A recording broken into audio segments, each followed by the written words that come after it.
Chapter 71 Trouble. Is this the inn event? Usually a rude person would talk shit and then get his ass handed to him by someone. Ludwig was interested in this interaction. After all, he only read about events like these, though he always considered them cliché that only serve to undermine other people to enhance the appeal of a main character. But there was one thing missing here: he was no main character. Because those guys are usually heroes hailed from either famous families, or the opposite, an underdog that would climb his way to the top. Ludwig was neither. On the contrary, he was an undead and he knew it. As an undead, he had only one role in a story if this was something like that: to be the cannon fodder for the hero. And he wasn't about to fall in that trap. Quiet down, Rudolph. One of the people in that group spoke up. Looking at her, unlike all the students next to her, she was the only one not drinking beer, and seemed to have had a cup of coffee next to her, though it looked untouched. She turned her head to look at Ludwig and Hoyo. Ludwig took a long look at her, almost to the point of staring. She was what you can call a rare beauty, almost comparable to the elf from earlier. Blonde long hair braided in some parts and left cascading down on others. Under her white coat, there were some straps of leather and metal plates. And to her side was a rapier that was a strange-looking sword. It was too thick to be called a rapier, but too thin to be called a long sword. A mix of both that she had sheatheded and had leaning on their table. Her jawline was sharp and her eyes were of an azure blue color. Though she had an emotionless stare, she still would strike anyone as a noblewoman of a pure and extremely prestigious lineage. She too didn't look away at first as she scanned Hoyo and Ludwig with her eyes for a few good seconds and then turned her head back to her group. Leave them alone. And that was that. One of the people who worked for the inn arrived to Ludwig's side. What can I do for you? He asked. We'll need a table for 3. A companion of ours will arrive shortly, Ludwig said. Right, and what would you like to order? The busboy asked as he pulled a small note. Beer, Ludwig asked, as he never had a taste of it before. He really wanted to try it out this time. Though he had regretted the moment he said so. After all, he's a skeleton. Wouldn't beer simply just fall down his throat? As he was about to cancel his order, Hoyo jumped up. Same for me. Give me a large mug for now. We'll wait on our friend if we want something else. Right, follow me to your table please. The busboy asked and led the two to a table that was unfortunately too close to the group of the White Tower students. The two sat down reluctantly near the White Tower students who seemed to also soften their voices. It seems that what they were talking about was something secretive. Ludwig paid them no mind as he talked to Hoyo. By the way, Master never told me what he wanted me to bring him from Rima, he said. Hoyo shrugged. I have no idea either. Perhaps he'll notify Cassandra. Regardless, what do you want to do today? Hoyo asked. Beats me. This is the first time I've ever attended something like this, Ludwig said. Well, the mage masquerade starts in the evening. It's a pretty big event and would last for 2 days, so we'll probably go around the entire venue. What sort of events are there? Ludwig asked. Hoyo thought for a second. Well, first things first. You need a mask and you can't enter the masquerade without it, hence the name. After we get your mask, how about we go around the games and shows? For example, a show of strength and another of puzzle and intellect. There are also stalls that sell weapons and magic artifacts. And the main event is the ball at the end of the event. There are other attractions too that we can check out. You never know, it's different each time, but these are the main stuff, Hoyo explained. Must be fun. The sound of the same rude person echoed once again. For these crows to have such free time and have fun here, while other people are tending more critical matters. Rudolph, the girl with golden hair, snapped.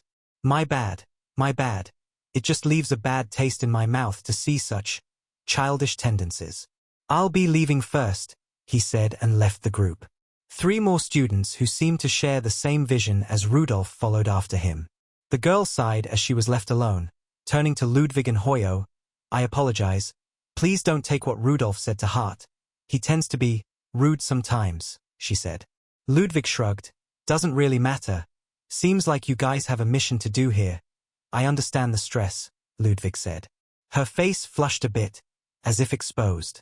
She turned her face around, perhaps embarrassed that the fact that they were doing a mission was exposed or simply because she had finally taken a good look at Ludwig's face up close. No one truly knows the reason. Here, your bear dear customer, the busbar said as he placed 2 large wooden mugs of beer next to Hoyo and Ludwig.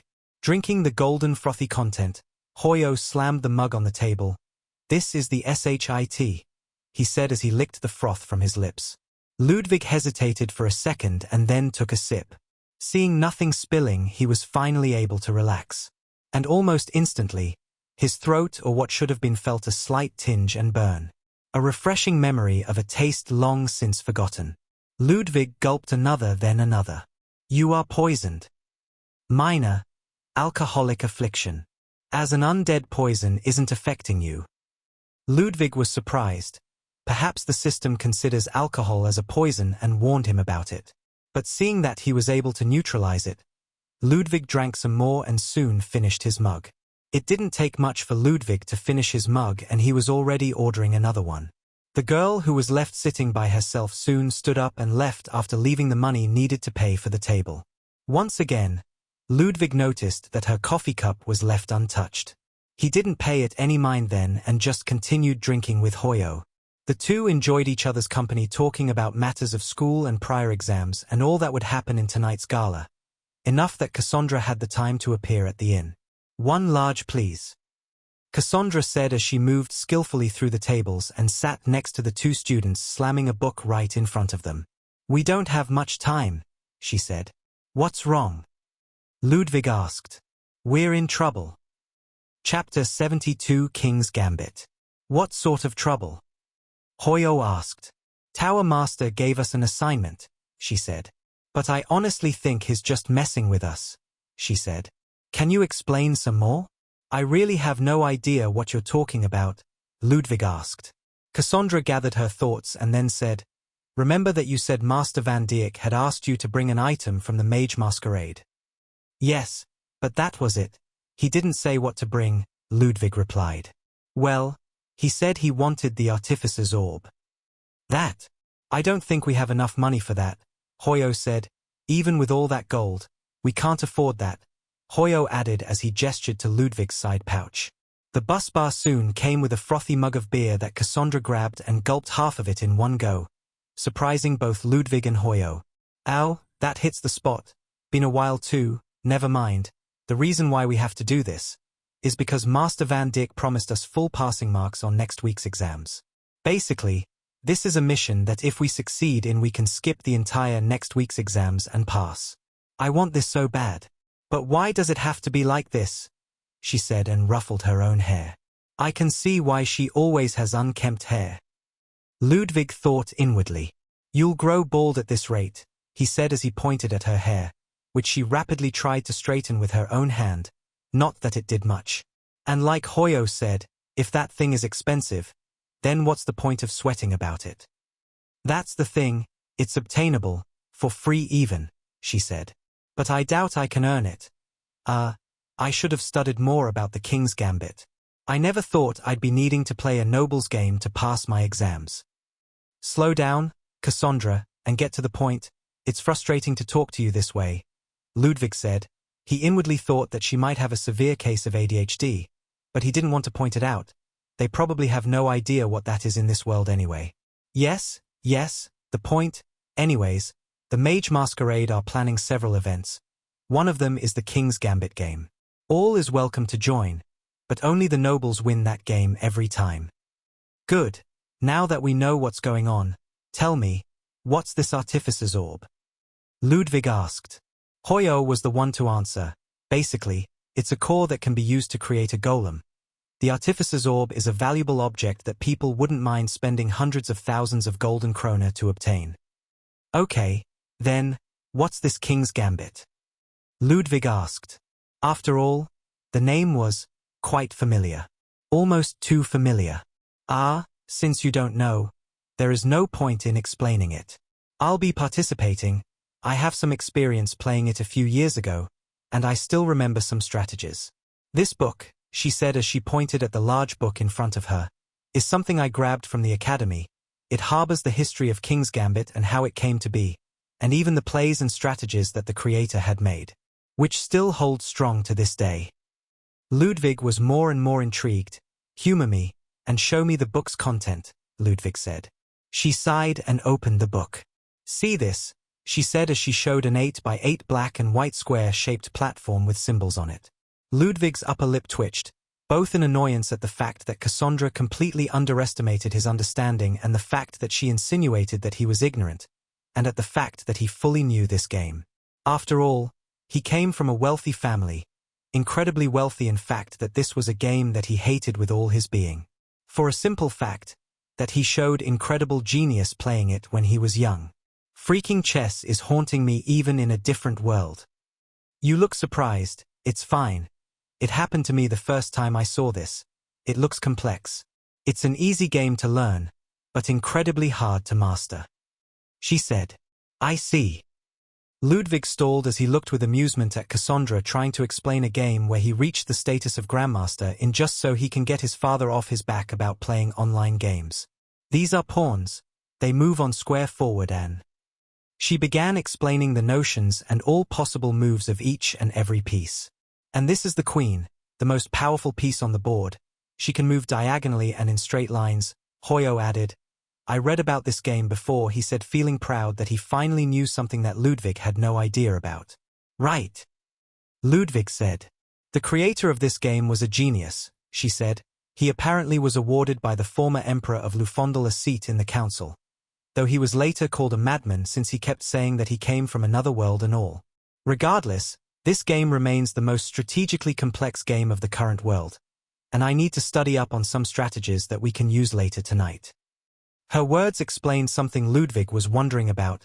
How did chess even come to exist in this world, especially with the exact rules that were created on Earth? But the fact that someone got icecade here like him was enough to explain it. Van Dijk had already mentioned that several people had come to this world from another place, heroes they call them. This guy was probably one of them. Though taking credit for creating chess was a bit too disingenuous, he couldn't blame the guy, since he got a seat on the imperial table. Resources and knowledge should be used to achieve maximum efficiency and profit. When is the event happening? Ludwig asked. In 1 hour. She said as she began skimming through the book. Chapter 73 Mask of the Blind Witness. Ludwig looked at Hoyo and said, Then wouldn't it be better for you to sign up there and study there? You never know, we might get delayed or something unexpected could happen that might delay us. You're right, I was too absorbed. Let's go, she said as she downed the mug. Ludwig left 1 gold coin to the busboy who thanked him a dozen times over. That was a fat tip you gave him, Hoyo said as the 3 left. Oh, I have no idea what's the value of money here, Ludwig shrugged. You really did come from under a rock, or form a faraway mountain. The fact that you don't know many basic things, Hoyo shook his head. The 3 kept weaving and moving through the bustling city streets until they reached an incredibly massive square that had a dozen or so stalls lined up next to the entrance. The stalls were all selling 1 item and 1 item only. Masks. We need to grab a mask before we enter the Mage Masquerade Carnival area, Hoyo reminded. He then proceeded on scanning through the merchandise. There were many masks there, from wood to iron, to some that were adorned with gold and jewels. Ludwig groaned. What's wrong? Cassandra asked as she grabbed a white mask with bunny ears. The fact that his is supposed to be an anonymous masquerade is simply dumb. I mean, look at the prices. Wouldn't the nobles just grab the most shiny and most eye-catching mask to show off their status? Ludwig asked. They do, but that doesn't matter. Even if they do that, they can't remove the mask or reveal their identity, and if a commotion happens they can't use their influence. It's basically a bait for nobles who still want to showcase their wealth. Because that mask doesn't give power, it only takes it away. She explained. Ludwig sighed and began looking at the masks. There were a lot actually. Some that were quite familiar too. Some had long noses like a creature from Earth-Eastern folklore, the Tengu, and some were like a pumpkin, reminding him of the jack-o'-lantern.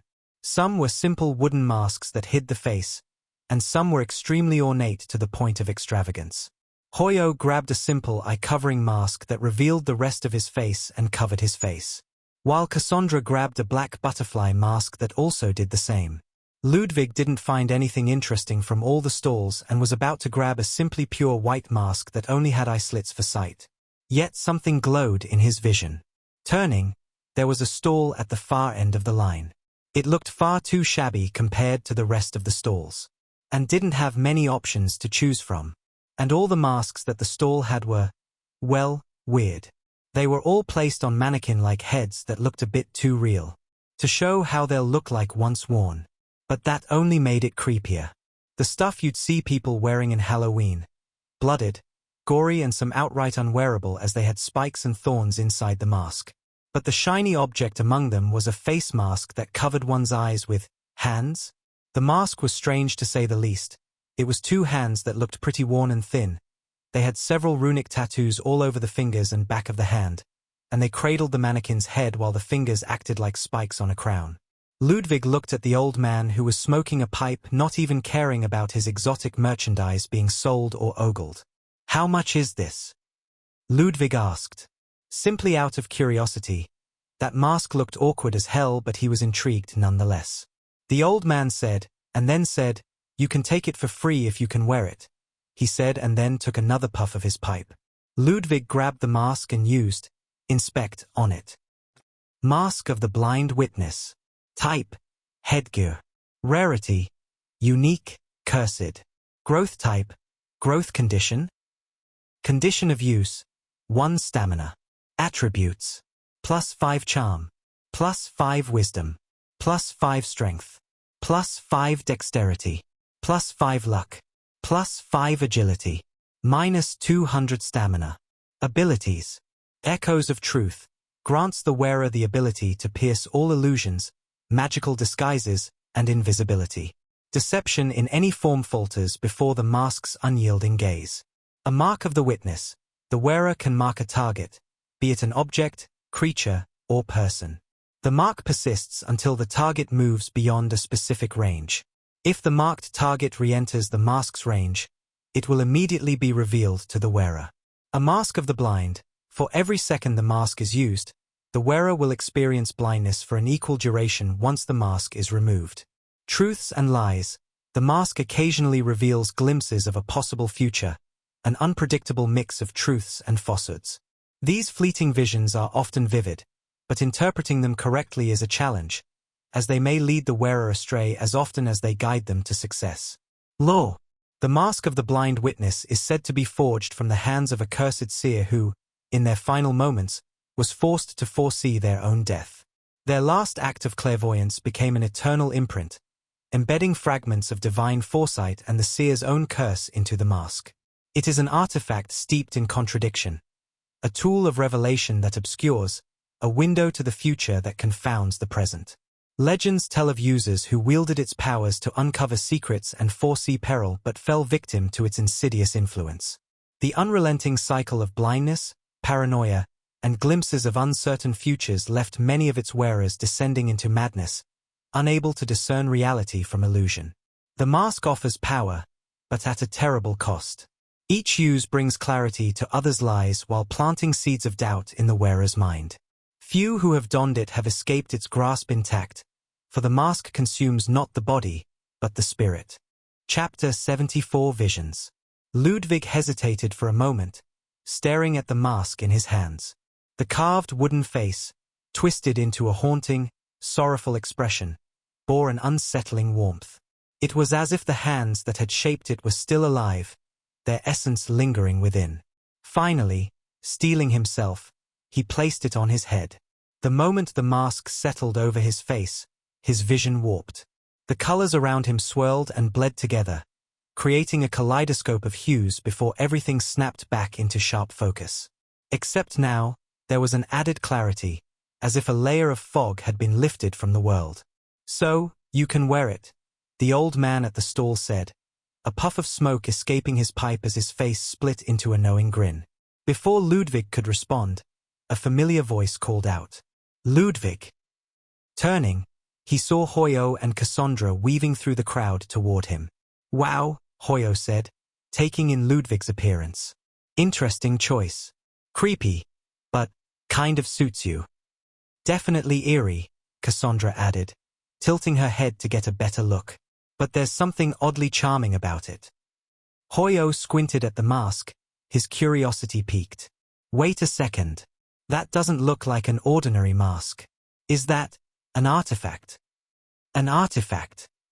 Ludwig echoed, confused. Yeah, Hoyo replied. Artifacts are old tools or gear that grant the wearer special abilities. They're usually super rare and crazy expensive.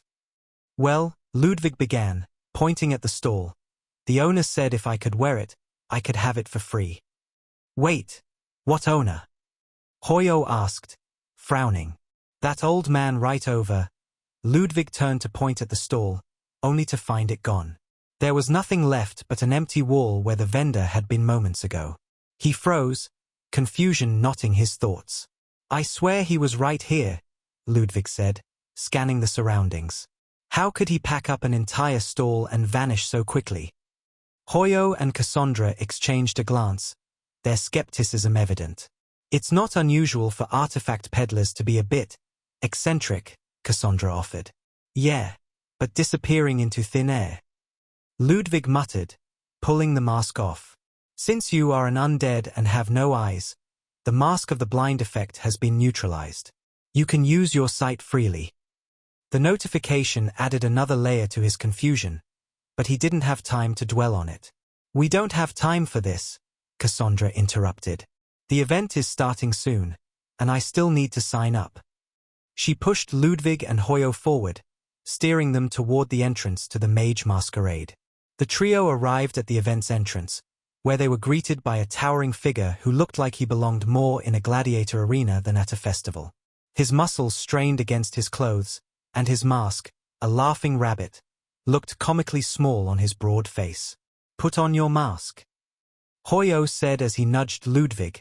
The latter hastily placed it back on his face. Lovely masks, the giant rumbled in a surprisingly gentle tone. Please enjoy yourselves. And remember, do not remove your masks. The warning carried an odd weight, enough to make Ludwig glance at his companions. Got it, Hoyo said, leading the way past the hulking figure. Stepping through the entrance felt like entering another world. The vibrant chaos of the masquerade unfolded before them. Magical performers were everywhere. Some ate fire and exhaled frost, while others juggled orbs of flame that burst into fireworks. Tightrope walkers balanced impossibly on hair-thin ropes, their assistants tossing heavy morning stars back and forth. Stalls lined the pathways, selling everything from enchanted trinkets to strange, glowing foods. The air was thick with the mingling scents of exotic spices, roasted meats, and sweet confections. Ludwig noticed the stark difference between the attendees. Nobles, identifiable by their extravagant masks and meticulously pristine attire, navigated the muddy paths with haughty care. Commoners, in simpler but no less creative masks, threw themselves into the festivities with abandon. This is insane, Hoyo said, wide-eyed. Even better than I remember. Cassandra nodded, her gaze darting from one performance to the next. I don't even know where to start. Ludwig, however, was distracted by something far stranger. Amid the revelry, a spectral figure wandered. It moved hesitantly, its translucent form almost blending with the crowd.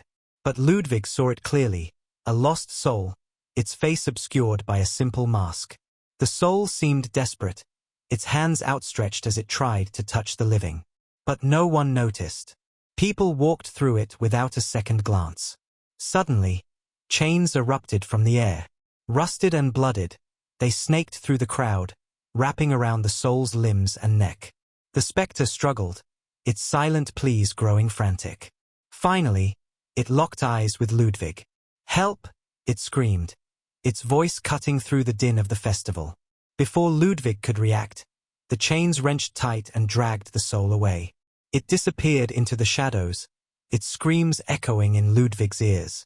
He instinctively reached for his mask, thinking it might be the cause of the strange vision. But the rabbit-masked giant from the entrance was suddenly beside him, his massive hand covering Ludwig's. What are you doing, dear visitor? The man asked, his tone polite but firm. Ludwig hesitated, his fingers freezing on the mask's edge. I thought I saw something. The giant's gaze hardened. A word of advice. The masks reveal as much as they conceal. And here, they are your bastion and your barrier. They serve to protect you and those around you. By removing it, you'll make yourself a target of the mage masquerade. Please keep your mask on at all times, lest you wish to be escorted out. Ludwig let out a slow breath, his mind racing. Whatever this mask was, it wasn't just an artifact. It was something far older, far stranger, and far more dangerous. Ludwig! Cassandra called, snapping him out of his thoughts. He turned to see her and Hoyo standing a few steps away, watching him with concern. "Let's go," he said, his voice steady despite the unease churning inside him. The masquerade awaited, and Ludwig had the distinct feeling that this was only the beginning of what the night had in store. Chapter 75 Re-Encounter. Ludwig frowned slightly beneath his mask as Cassandra dragged him and Hoyo through the lively festival streets. The vibrant stalls and event venues seemed to blend into a chaotic swirl of colors, scents, and sounds. Merchants called out their wares, competing to outshout one another, while performers drew crowds with their feats of magic and acrobatics. Yet, Ludwig's mind was elsewhere, lingering on the earlier strangeness he had felt while donning the mask. "Perhaps it's just the mask messing with me, but I should still be careful," Ludwig muttered under his breath, his words barely audible amidst the noise. "What was that?" Hoyo asked, glancing sideways. "Nothing," Ludwig replied, shaking his head and forcing himself to focus on the present. "Come, come," Cassandra exclaimed, her voice cutting through the cacophony of the festival.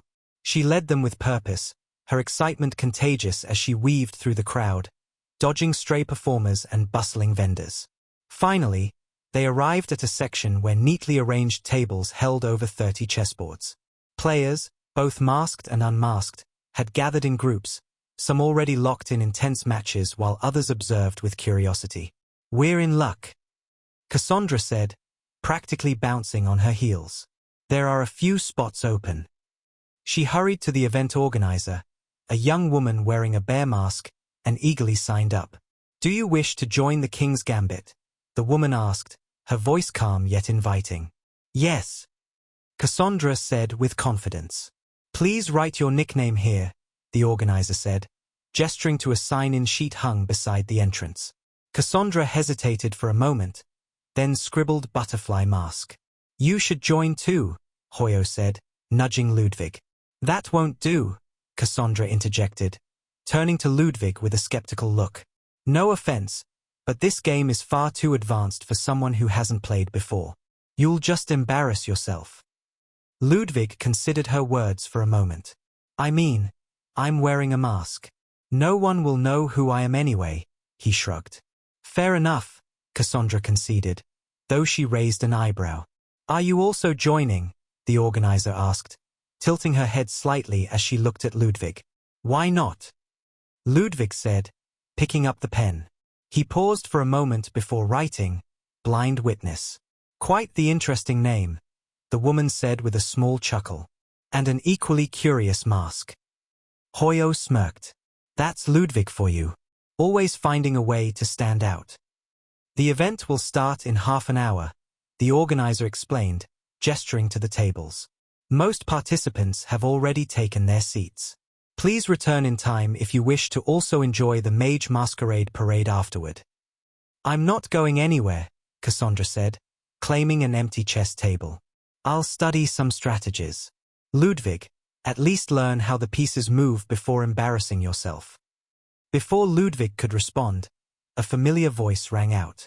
"The crows are here again. I'm telling you, they're following us." Ludwig turned to see a group he recognized from the tavern earlier. Though their attire was altered for the masquerade, their bearing and mannerisms were unmistakable. The female leader, whose sword rested conspicuously at her side, stood out with her ivory eye mask adorned with small gemstones. By her side, a man in a crow's mask grumbled loudly, his voice laced with irritation. "Quiet down, Rudolph," the woman said sharply, silencing him with a glance. She turned to the organizer and asked, "Are there any spots left?" "2 more," the bear-masked woman replied. "Sign me up," Rudolph said eagerly, stepping forward. "Add my name as well," the woman said, her voice measured yet commanding. As the two signed up, Ludwig couldn't help but feel a flicker of tension. The woman's air of authority and Rudolph's boisterousness left an impression, though Ludwig wasn't entirely sure why. "I'm going in," Cassandra announced, her focus shifting back to the game as she settled into her seat and flipped open a strategy book. "What about you?" Hoyo asked, turning to Ludwig. "No point wandering off now," Ludwig replied. "Not enough time before the match starts." "True," Hoyo said with a resigned shrug. "Still, I don't have high hopes for this. King's Gambit is a game of strategy, not luck." "You never know," Ludwig said, smirking faintly. "Luck can play its part too." Hoyo snorted. "Beginner's luck in King's Gambit? Doubtful. But hey, if nothing else, we'll get to say we tried. Although I really don't want to lose to those pompous nobles." "We probably won't even face them," Ludwig said, though inwardly, he wouldn't mind teaching the rude woman and her companion a lesson. The tournament organizer's voice rang out across the venue, drawing everyone's attention. "We are pleased to announce the start of the King's Gambit tournament. Please check the board for your matchups and table numbers. This year, we're introducing a special feature, enchanted play pieces. These pieces will move upon vocal command, bringing a new level of immersion to the game. We hope you enjoy." The crowd murmured in excitement as participants rushed to check their pairings. Ludwig scanned the list until he found his name, Table 11. Taking his seat, he studied the chessboard in front of him. The pieces were masterfully crafted, each exuding a lifelike quality. Pawns donned intricate armor and brandished spears, their posture ready and vigilant. Rooks were miniature circular towers, strikingly similar to the Black Tower itself. Knights, mounted on regal steeds, carried themselves with an air of confidence, while bishops embodied wisdom, draped in flowing robes. The queen held a delicate fan that concealed her enigmatic smile, while the king sat imposingly on a grand throne, radiating authority. Each piece seemed almost alive, their craftsmanship breathing personality into the game. "Impressive, isn't it?" Hoyo said, leaning over to glance at Ludwig's board. "More than that," Ludwig replied, his fingers brushing over a pawn. "It's surreal." As Ludwig's opponent approached, he straightened in his chair. The man wore a crow's mask, his presence marked by an air of practiced arrogance. "Well, this should be interesting," Ludwig muttered, settling into his seat as the tournament officially began. Deus Necros Chapter 76. Fool. "Oh, guess I'm in luck. I'll get rid of one of you crows early on," the boy smugly spoke. Ludwig didn't deem him with a proper reply and simply ignored him, waiting for the time for when they'll both start. "On the side of the table you'll see a clock. You all have 15 minutes of time. Use it wisely. Each time your turn ends, press the clock on your side so the timer starts for your opponent. Please do note, if the timer hits 0, regardless of the state of the match, the victor is always the one with time remaining on their clock. As for who gets white or black, it will be luck-based. Please wait for the monitor to come to your side so you can get to pick which side you're playing on. You can also have an agreement between yourselves to start early." "You may start now," she said. Soon, most players chose to wait for a referee to pick their sides, while the crow in front of Ludwig asked, "You should take black, since you're from the Black Tower and all," he said, smiling. "Sure," Ludwig replied, and the whole board turned, allowing Ludwig to start on the black side, while the crow mask got his preferred white. "From what I saw earlier."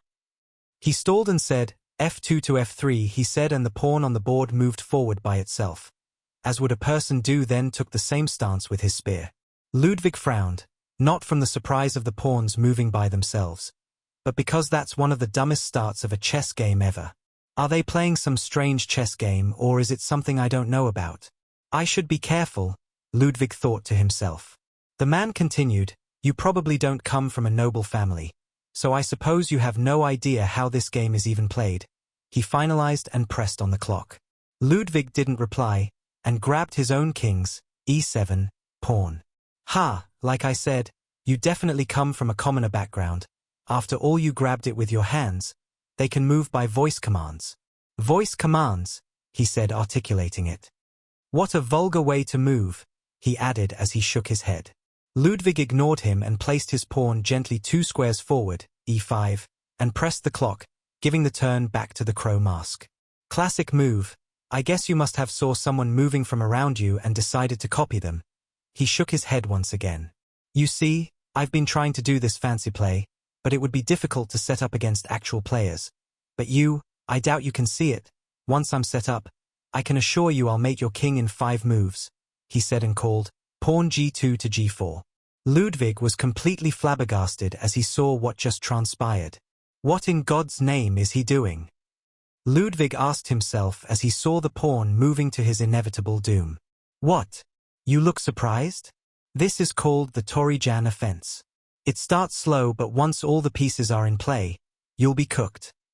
Offense my ass, Ludwig said as he couldn't help but wonder how idiotic this level of gameplay was. Queen to h4, checkmate. Ludwig said as he stood up from his place. Are you an idiot? You can't mate me in 2 moves. Why is the queen moving? The boy said as he saw the queen moving all the way to the corner. The boy's head began spinning and one could feel the gears in his brain turning and churning as he tried to find a way out of his mess. One of the referee who just finished fixing the sides for a nearby table saw Ludwig standing up and approached him. Dear guest, do you need any assistance? Not really, I'm done, he said. No, that's impossible. This can't be. The boy said, completely unbelieving of what just happened. No, this isn't right. Let's replay. I made a mistake. No, this. He kept trying to find excuses. Let me see, the referee said and then frowned. He pressed on the side of the table, and then said, a mate in 2 moves. Wait, this is actually unprecedented. The referee said, then turned to Ludwig. What is this move called? He asked. You. Ludwig thought for a second, looked at Crow Mask and said, the fool's mate. He said and then left the area, leaving Crow Mask trying to understand what the hell was going on. Make sure you're back for your next round. It'll start in half an hour, he said. Ludwig left the area where many players were too focused on their own games to even notice that he already ended the match. A lot of questions were going on his mind. The first was how idiotically easy the first opponent was. It was too easy, in fact, that he was still conflicted. How come he sucks that much? Ludwig could only ask himself. Though he removed himself from the tables, he found no reason to leave the venue. So he just watched the rest of the players play. And only then did he soon come to a few realizations. First thing was, most, if not everyone playing, were absolutely bad at this game. Most of them were moving using terrible openers. Some were also leaving a lot of weaknesses on their defenses. And others had absolutely no idea what to do besides moving their pieces. It was as if he was watching a full amateur tournament, where everyone had just dipped their toes in the game. But the more annoying part was that when one of the competitors moved one of his pieces, fully exposing his own king to a checkmate, the other completely missed the obvious win and decided to defend. They don't know how to properly play the game. It's like they just learned how to move their pieces and that was it. Why are they this bad? Most are nobles, so they should have at the very least some semblance of experience. Chapter 77 Jin. The response to that question came far too soon to Ludwig as he finally realized something important. The person who taught them the game had been given a seat at the former emperor's table. So that means that at most that would be about what? Like 50 maybe years ago? If that's so, then this world, though they know this game, are extremely novice at it, and have yet to develop their own playstyles and methods. He grinned inwardly. Then that just means that he can bully them all. Because no one here would ever know how to deal with a Sicilian defense, or an Evans gambit. There is no Bobby Fischer, or Kasparov here. They're all just newbies, and from what he could see, the highest rating of any of these guys would be at the 600, while he already touched the 3000 once before earning him the title of Grandmaster. Though it was only a brief period. While Ludwig was thinking about how he'll bully these unaware players, something once again caught his vision, turning to see the source. Another soul was strapped and wrapped in ethereal chains, then yanked across the street far deep into the venue of the mage masquerade. Then more chains began spreading from the deeper part of the masquerade. Some bore through holes into buildings and pulled souls out from the walls themselves without damaging any of the structures, and some grabbed souls from the crowds and took them away. The event was terrifying, Something was happening in this parade and it seemed like no one was aware of such a thing. And just as Ludwig was wondering what was going on, a bundle of chains flew right past him and landed onto the kid he just played against, the boy with the crow mask. The chains wrapped around his body and yanked his soul out, pulling it with them while the boy struggled and cried out in agonized misery. The boy shouted and cried out for no ears to listen, but Ludwig's who watched with attention as the soul was removed from the arena and then taken away across the ground in a heap of struggle and desperate grabbing on things that his hands simply phased through. Ludwig moved back toward Crowmask. "Are you okay?" he asked. The later looked up at him. A feeling of hollowness left his mouth as he said, "I'm fine.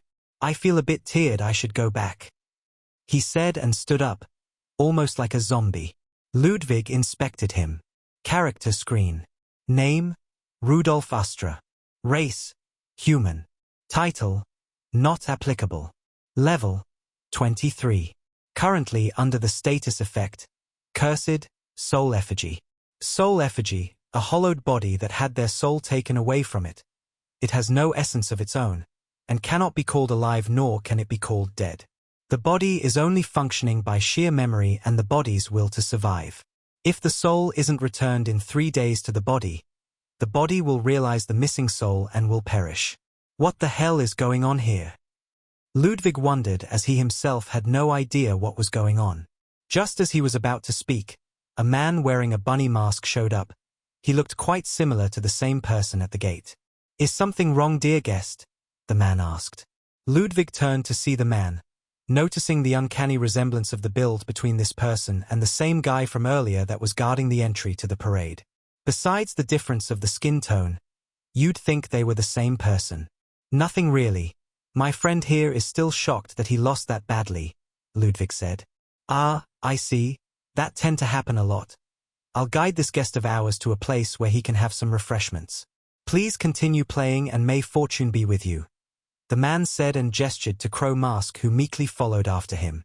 While the man was moving away, Ludwig used inspect on him. This caused the man to startle up and turn to look around, failing to realize who used what on him.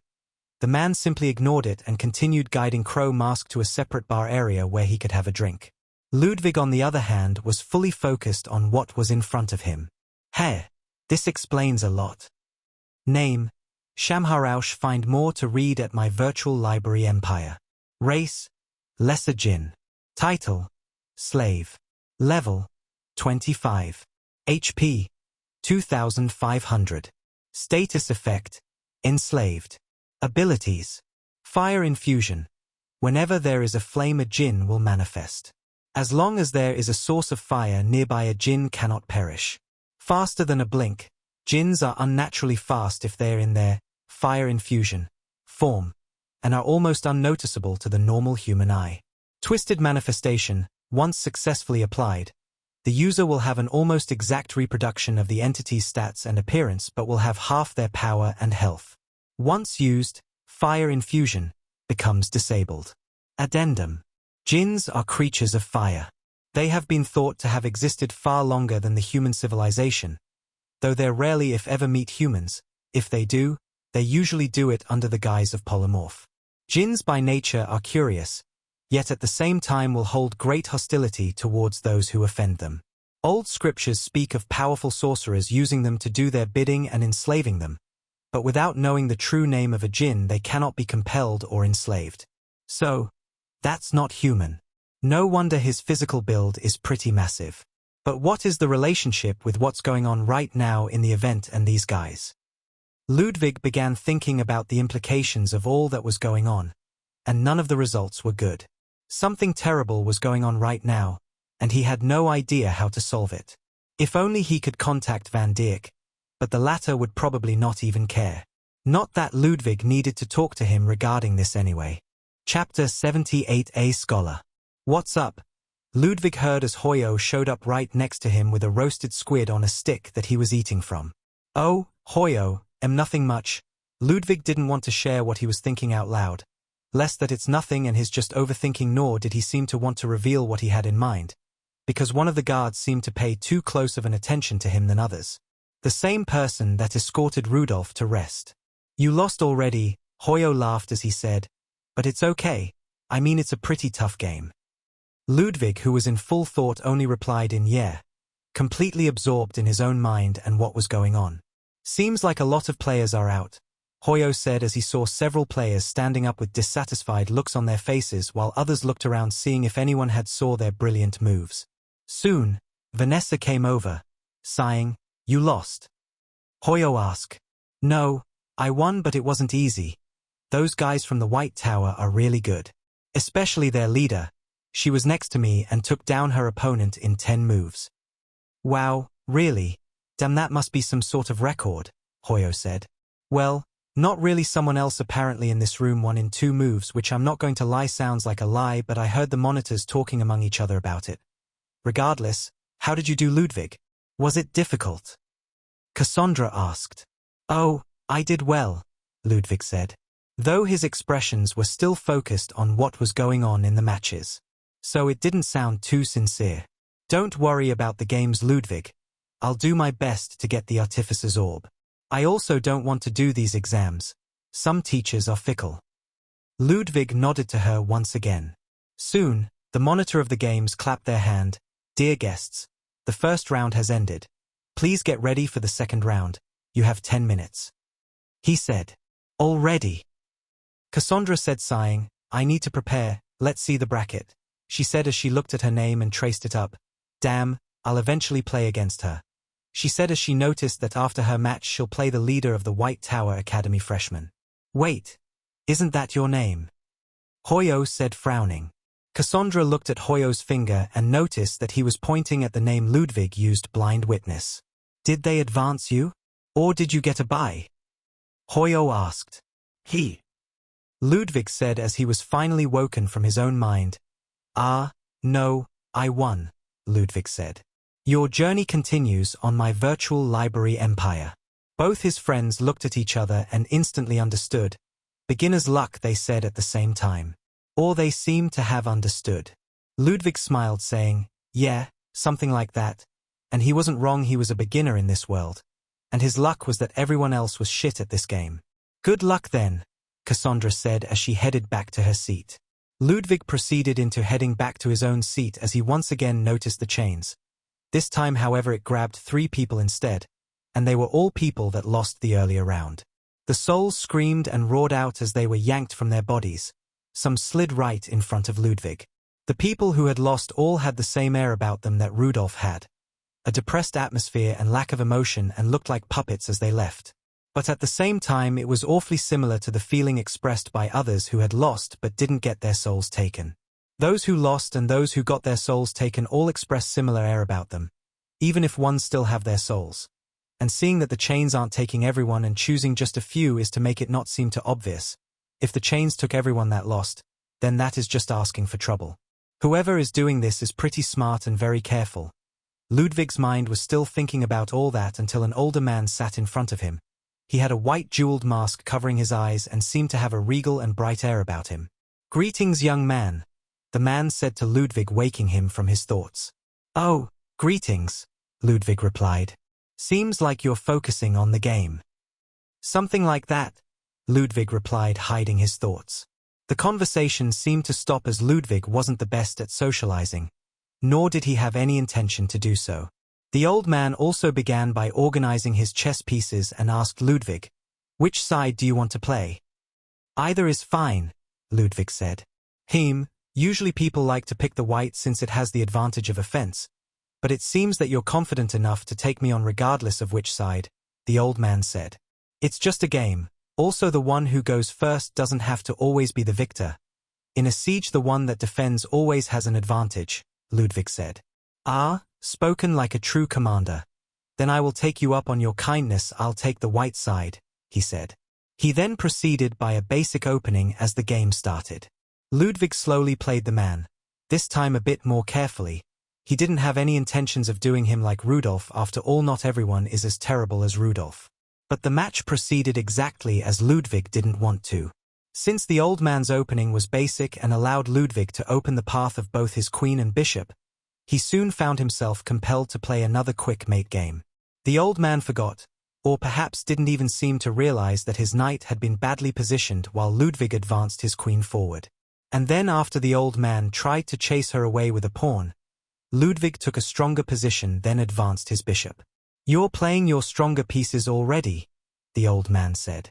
"I can feel that you want to switch my offensive into yours. Then what if I do this?"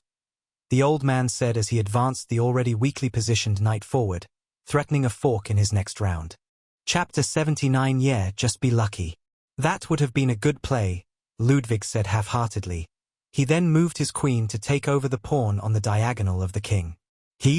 Are you giving up your queen for a pawn?" The old man laughed. "Not really, the game is already over," Ludwig said as he stood up. The old man thought for a second. "Why? I can just take the queen with my king," he said. Ludwig pointed at the bishop all the way in the corner.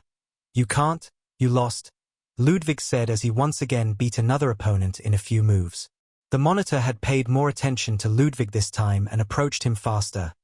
"What's the name of that move now?" "It's quite different from the fool's mate you played last time," the monitor said.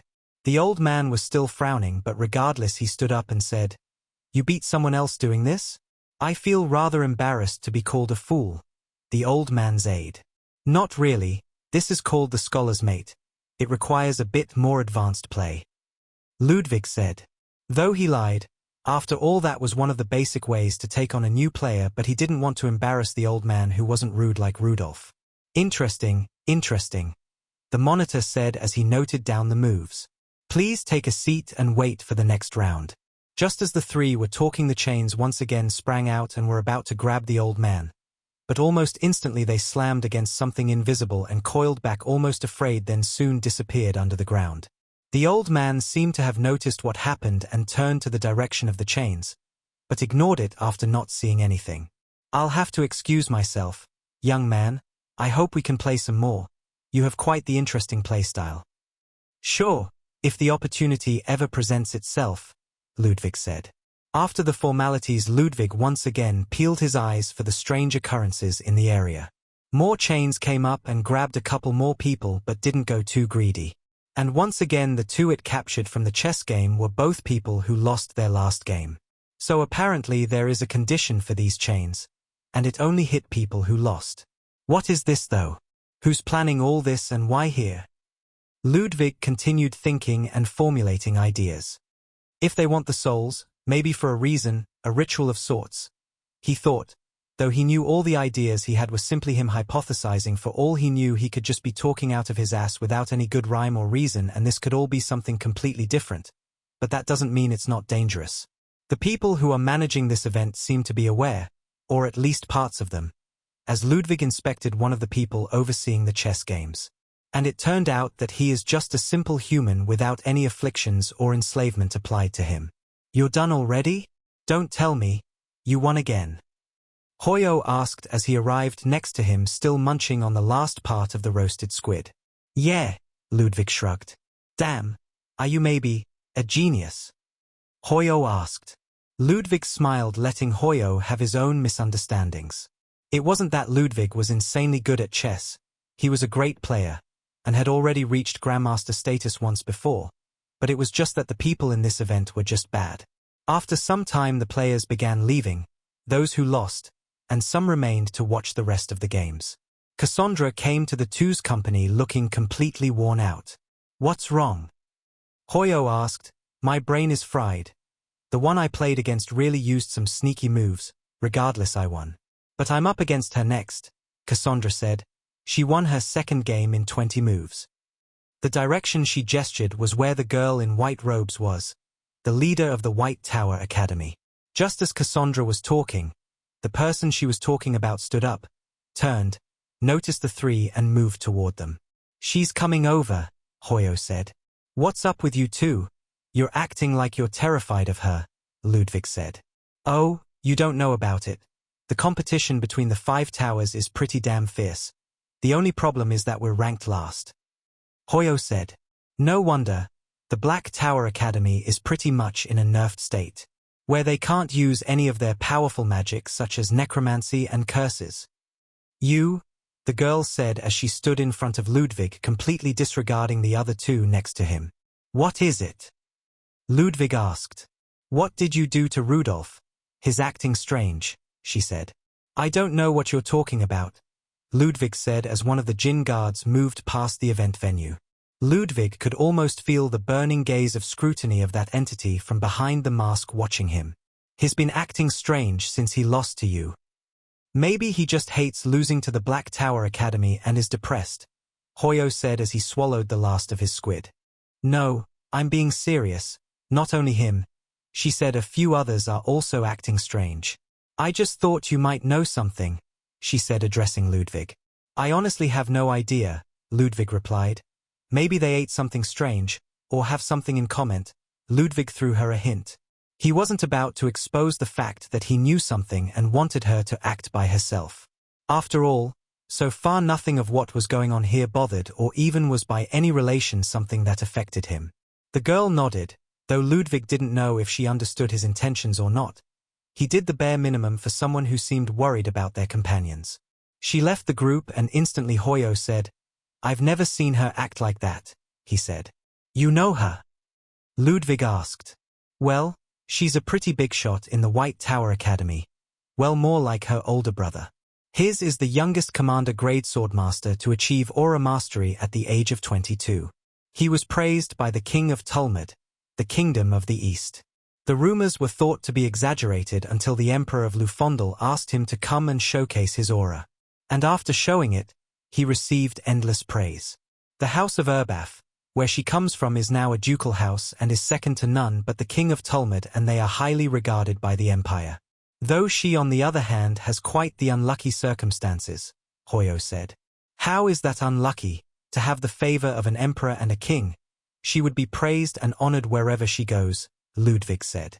Ah, you know so little of the world, Ludwig, Hoyo said as he patted Ludwig on the back. The fact that her brother is that bright and shining of a star makes it that she became nothing but a bargain chip in political affairs. Unless she overshoots and outshines her brother, she'll never be her true person. That is the one disadvantage of nobility. Hoyo said. Definitely speaking from experience. Hoyo looked at the woman who took a seat waiting for her next match. Pity? Sympathy? Maybe empathy? None of them fitted what he currently felt. Even he didn't know. Please proceed to the semi-final rounds, the administrator said. Ludwig headed to his seat and waited for his opponent. This time it was another person from the White Tower Academy. Hoyo, on the other hand, decided that this time he wanted to watch. He wanted to see Ludwig's luck in action, or maybe hidden genius. The game started and ended almost as fast as Ludwig used the many holes in his opponent's opening to completely overwhelm him. The game this time took longer than before, at least 14 moves from Ludwig before he pinned his opponent's king. For others that might sound like a short time for a game to end, but for Ludwig it was too long and he did it on purpose. He already beat two others in the first few moves, so he wanted to take longer this time. He didn't want to draw too much attention, and at the same time he wanted to have a better look at what was going on in the venue from his seat. The chains, however, didn't come to his opponent this time. Ludwig stood up after having beat his still unbelieving opponent and moved along Hoyo to the waiting area. Not long after, Cassandra came over with annoyance clear in her face. What's wrong? Ludwig asked. I lost, she said, sighing. Ludwig frowned, not because she lost, but because she looked completely fine. Perhaps the chains aren't grabbing those who advanced far enough that they're noticeable by the people. It's picking up those who are either less known or don't have power. Otherwise it would have taken that old man from earlier. And since Cassandra advanced all the way to the semifinals, she was probably not a good target for the chains. Let's leave then. I guess I'll have to study for the exams, she sighed. Read latest stories on my virtual library empire. What do you mean? Hoyo asked. Well, I lost to that White Tower noble, and that means I can't get the Artificer's Orb, so we'll have to study. Unless you have 100,000 extra gold kroner that you don't mind spending, Cassandra shrugged. No, I mean, why buy it? We still have a chance, Hoyo said. Cassandra frowned. There is no loser bracket in this event. If you lose, you're out. Hoyo pointed at her. You lost? Then he pointed at Ludwig. He didn't. He is a finalist. Cassandra's eyes almost bulged out. After all, Even beginner's luck has a limit. Chapter 80. How did it feel? Wait, how? Cassandra asked, completely baffled by Ludwig's placement in the finals. Ludwig couldn't help but flash her a knowing smile, leaving her to figure it out on her own. Regardless, this gives him a good shot at grabbing the orb. Please do. I don't want to study for the exams anymore, Hoyo groaned, half serious. Don't worry about it, Ludwig replied nonchalantly. For him, the entire tournament was more of a casual distraction than a test of skill. His true concern lay elsewhere, the ominous chains he'd seen earlier, and the unsettling feeling of souls being tampered with. Something darker was happening behind the masquerade's festivities. Cassandra, however, seemed far more invested, nervously tapping her foot as the minutes dragged on. Her tension seemed to grow with every passing moment.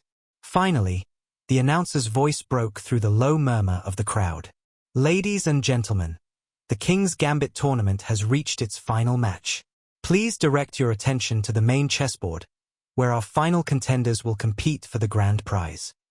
Ludwig stood, brushing imaginary dust from his coat. I'll head to the final table, he said, walking toward the board set at the center of the venue. So many people are watching, Hoyo muttered as he scanned the crowd. Though the number of spectators had thinned since the start of the tournament, a decent crowd of enthusiasts remained, discussing strategies, analyzing matches, or eagerly awaiting the final showdown.